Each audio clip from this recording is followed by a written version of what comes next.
We're very ambitious in building the resilience of our community in terms of adapting towards the climate change impacts so that we can be able to fight the climate change.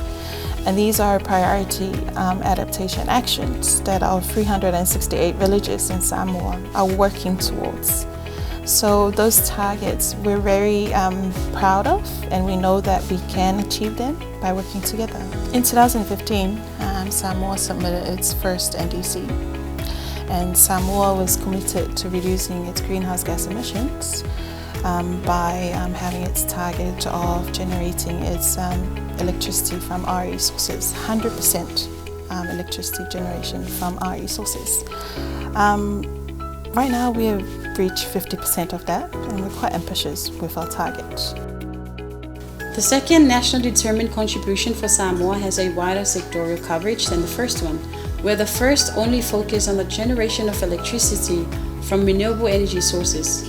The second one now includes other sectors such as tourism, transport, waste, marine, agriculture, forestry, and other land uses. In their enhanced second NDC, some of the mitigation targets include Samoa reducing greenhouse gas or GHG emissions in the energy sector by 30% in 2030 compared to 2007 levels. The overall 30% is comprised of the reduction of GHG emissions in the waste sector by 4% and in the agriculture, forestry and other land uses or AFOLU sector by 26%. So our adaptation targets for the second NDC is our marine. We're looking at expanding the area of mangrove forests in Samoa by 5% in 2030 relative to the 2018 percentage. We're also looking at AFOLU sector, and that is expanding the area under agroforestry in terms of additional 5% by 2030 as well. Not only that, but we're looking at forest, managing our forests sustainably and increasing the total forest area cover by 2%. So those are our targets under adaptation. External funding from donors will greatly convert these plans into reality. The implementation of all our new NDC activities and targets is conditional on external funding for new technology, capacity, and of course the capacity building, technical assistance, and so forth. Given our situation as well, we're very vulnerable, we're very small, so we depend on international fundings for our NDC targets. We pledge, but knowing for a fact that we have limited resources.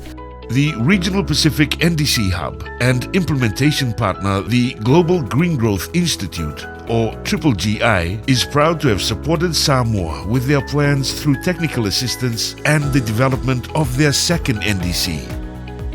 So not only does the NDC Hub help Samoa with its second NDC, but we also have a roadmap and investment plan in place.